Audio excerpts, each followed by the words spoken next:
주요 정치 이슈를 다루는 매일 챙겨봐야 할 뉴스를 시작하겠습니다. 지금 온갖 여론조사기관이 뿌린 여론조사 결과치로 우파 지지층이 알게 모르게 패배의식에 젖어있는 분위기가 매우 안타까운데요. 특히 지난 총선 대선에서의 여론조사 결과치만 두고 봐도 대부분 예측이 빗나간 엉터리였다는 사실을 충분히 파악할 수 있겠습니다. 그러니 패배한다는 불안감에 움츠리지 마시고 그럴수록 더욱더 투표장으로 집결해서 투표를 하셔야 합니다. 10일부터 이틀간 4.15 총선 사전투표가 진행되는 가운데 비례대표의 상한선이 있다. 임계점을 넘으면 모두 사표가 된다는 등의 가짜뉴스가 기승을 부리고 있어 유권자의 주의가 필요하다는 지적입니다. 미래통합당의 자매정당인 미래한국당 원유철 대표는 사전투표를 하루 앞둔 9일 국회에서 기자회견을 열어 원외 소수 정당의 표를 분산하면 여러분의 소중한 한 표가 사표가 된다며 보수 통합에 단일되어 미래한국당의 지지를 하나로 모아주셔야 문재인 정권의 실정을 막아내고 대한민국 새 희망을 만들 수 있다고 강조했습니다. 이날 기자회견에서 원유철 대표는 원외 소수 정당들은 지지율 3% 이상을 얻어야 의석 한 개라도 배분받을 수 있다면서도 지금 각종 여론조사나 내세우는 비례대표 후보 면면을 봐도 3%의 문턱을 넘기란 쉽지 않다고 지적했습니다. 지금 보시는 사진은 9일 오전 광진구 저양동 유세 현장에서 오세훈 미래통합당 후보를 공격하려던 그한이 경찰관에 의해 제압당하는 장면입니다. 서울 광진경찰서는 오세훈 후보를 향해 시칼을 들고 공격하려 한 혐의로 A씨를 붙잡아 조사했습니다. A씨는 경찰 조서에서 야간 근무를 하고 귀가해 자는데 유세 확성기 소리가 너무 시끄러워 홧김에 달려든 것이라고 말했습니다. A씨는 또 스스로 정신병력이 있다고 주장한 것으로 전해졌습니다.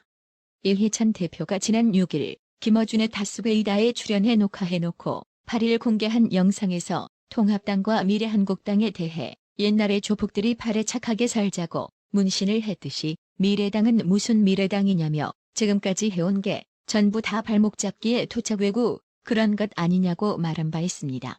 이어 그런 당하고는 우리가 싸울 가치가 없다. 그럴 시간도 없다며 우리 할 일도 바쁜데 21대 국회부터는 새로운 역사와 정치라고 생각하고 이번 선거에 임해야겠다고 말했습니다. 이에 정유선 미래통합당 인천 부평갑 후보는 9일 통합당을 토착외구당이라고 비난한 이해찬 더불어민주당 대표를 향해 민주당은 토착된 놈당이냐고 맞받았습니다. 정유섭 후보는 이날 통합당 인천시당에서 열린 공명선거 촉구 기자회견에서 어제 이해찬 대표가 통합당을 토착외구당이라고 지칭했다며 이웃 국가와 선린후 관계를 유지하자는 게 토착외구당이면 감염 원인 중국의 국경을 열어놓고 산불 약속이나 한 민주당은 토착된 놈당이냐고 말했습니다. 참고로 정유섭 후보가 말한 산불이란 한국이 고고도 미사일 방어체계 4대 추가 배치와 미국의 미사일 방어체계 MD 참여, 한미일 안보협력의 군사동맹으로의 발전 등을 하지 않겠다고 중국에 약속했다는 것으로 지난 2017년 중국 외교부가 정례 브리핑에서 처음 사용한 단어입니다. 미래통합당도 이해찬 대표의 발언에 발끈했습니다. 통합당 황교안 상근 대변인은 9일 논평을 통해 이해찬 대표를 강하게 비판했습니다. 황교안 대변인은 대화와 타협의 의회 정신을 후배들에게 보여주며 귀감이 되어야 할 이해찬 대표가 저잣거리에서 나올 만한 토착외구 같은 말을 입에 올리며 제1야당을 비난하고 있으니 그 모습이 애처롭기까지 하다며 7선 국회의원, 국무총리, 교육부 장관 이해찬 대표가 어쩌다 이렇게 초라해졌는가라며 날을 세웠습니다. 황교안 대변인은 이어 초라해진 이해찬 대표를 살릴 방법도 없다며 그저 2달 뒤 조용히 정치사의 뒤안길로 사라지는 일만 남았을 뿐이라고 일갈했습니다. 9일 방송에서 고민정, 이수진 더불어민주당 후보에 고발당한 소식을 전해드렸습니다. 그렇다면 선거법 위반으로 나란히 고발당한 이들에 대한 법조계의 해석은 어떨까요? 서울 동작을 미래통합당 나경원 후보는 8일 경쟁자인 더불어민주당 이수진 후보를 공직선거법상 허위사실 공표 혐의로 고발했습니다. 나경원 후보 측은 이수진 후보가 양승태 대법원장 시절 불이익을 받는 블랙리스트 판사가 됐다고 하지만 정작 명단에는 없다고 고발 이유를 설명했습니다. 공직선거법 제250조 허위사실 공표죄는 당선을 목적으로 허위사실을 공표해서는 안 된다고 규정했습니다. 이현 변호사는 같은 당 후보자인 이탄희 후보자조차 해당 문제의 대답을 회피하는 상황이라며 공직선거법은 선거의 자유와 공정을 해치는 것을 규정하는 것이기 때문에 이수진 후보 발언처럼 국민의 선택을 혼란스럽게 하는 것은 공직선거법 위반 소지가 있다고 말했습니다. 서울 광진을에 출마하는 오세훈 미래통합당 후보도 같은 날 고민정 더불어민주당 후보를 공직선거법 위반 혐의로 선관위에 고발했습니다. 오세훈 후보 측에 따르면 고민정 후보는 주민자치위원을 선거운동에 동원했습니다. 공직선거법 제60조 선거운동을 할 수 없는 자는 동주민자치센터에 설치된 주민자치위원은 선거운동을 할 수 없다고 규정했습니다. 서정욱 법무법인 민주변호사는 이 부분은 사실관계 확인이 필요하고 오세훈 후보 측의 주장이 사실로 드러난다면 해석의 여지 없이 공직선거법 위반이 된다고 말했습니다. 조선일보는 기무사 계엄 문건을 수사한 군검합동수사단 출신 인사들이 주변에 이번 총선에서 여당인 1번을 찍어야 한다는 취지의 발언을 수차례 한 것으로 알려졌다고 보도했습니다. 그렇다면 군검합동수사단 출신 인사들이 왜 이 같은 정치적 발언을 했을까요? 아마도 이재수 기무사령관을 극단적 선택으로 몰고 간 무리한 수사를 했다는 걸 본인들도 잘 알기 때문일 겁니다. 한마디로 정권 바뀌면 천벌 받을까 두려운 거죠. 조선일보 기사에 따르면 군검합동수사단은 2018년 7월 문재인 대통령 지시로 국군기무사령부가 박근혜 전 대통령 탄핵 국면에서 계엄령을 발동하려 했다는 내란 음모 의혹 등을 수사했다가 진전이 없자 기소 중지 처분을 내렸고 작년 말에는 소강원 전 국군기무사령부 참모장 등 주요 관계자들이 군사법원에서 모두 무죄 판결을 받았습니다. 군에서는 합동수사단 인사들의 이 같은 발언에 대해 정권이 바뀌면 무리하게 진행한 수사 때문에 곤경에 처할 것이라는 위기감 때문 아니냐는 얘기가 나왔습니다. 복수의 군 관계자는 합동수사단 출신 일부 인사가 여당을 찍어야 한다고 얘기해왔다며 현 정권이 10년은 더 가야 자신들이 군 생활을 잘 유지할 수 있다는 취지라고 했습니다. 합동수사단 출신 한 인사는 노골적으로 정권이 2번은 더 가야 한다며 1번을 찍으라고 얘기한 사람도 있다며 우리 합동수사단은 한 배를 탔으며 정권이 교체되면 모두 다 죽는다는 생각 때문이라고 했습니다. 이 인사는 이런 점에 공감하는 사람이 많기 때문에 실제로 합동수사단 안에서는 1번을 찍는다는 분위기가 있다고 했습니다.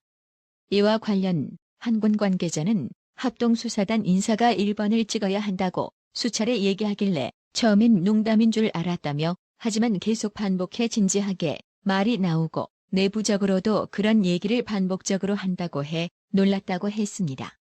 합동수사단은 당시 계엄 문건 의혹을 조사한다며 105일 동안 204명을 조사했지만 별다른 성과를 거두지 못했고 이후 대부분이 원 소속 부대로 돌아가 활동 중입니다.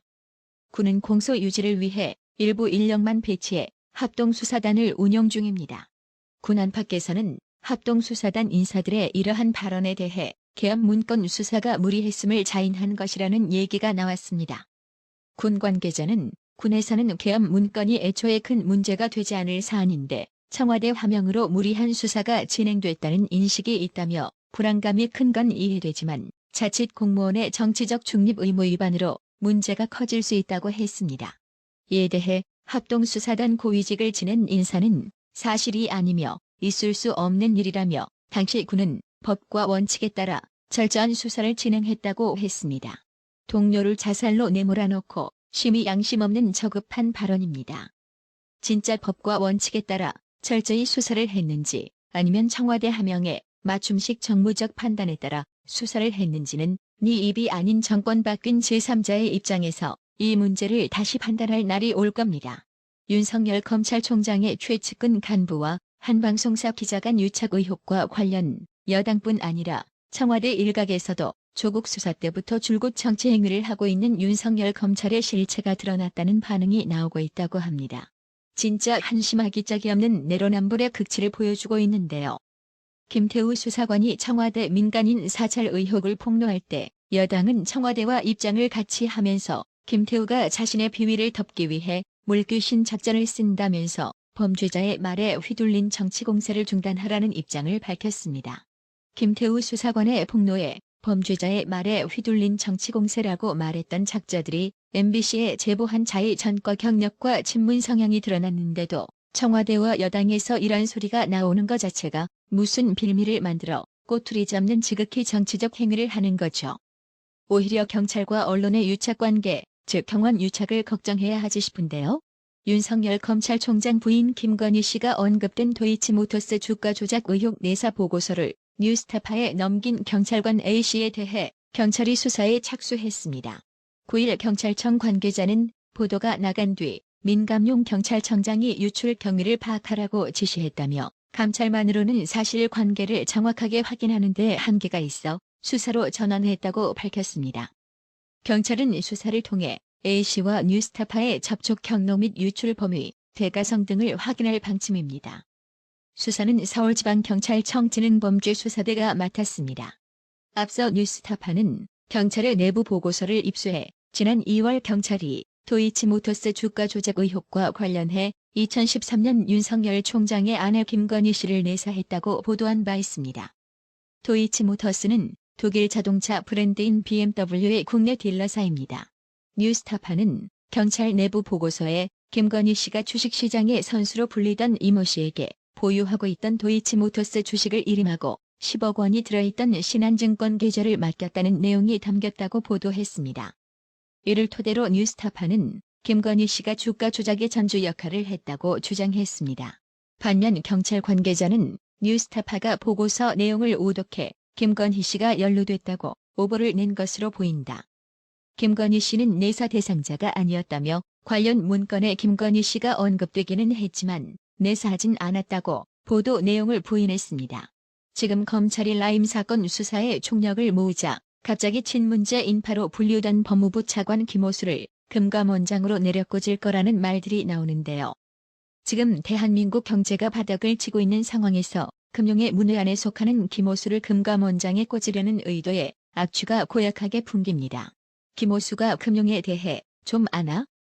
해당 소식에 한 네티즌도 신나젠, 라임 등 금융사건에 대해 검찰이 수사하니 얼마나 급하길래 금감원장의 전문성은 필요 없고 방패막이만 필요한 것 같아요라고 전곡을 찌르며 조소했습니다. 박종영님, 어려운 나라의 TV를 위해 구독료 후원해주신 점 정말 감사합니다. 나라의 TV는 보다 더 양질의 컨텐츠를 생산하기 위해 자발적 구독료를 후원 형식으로 받고 있으니 많은 성원 부탁드립니다.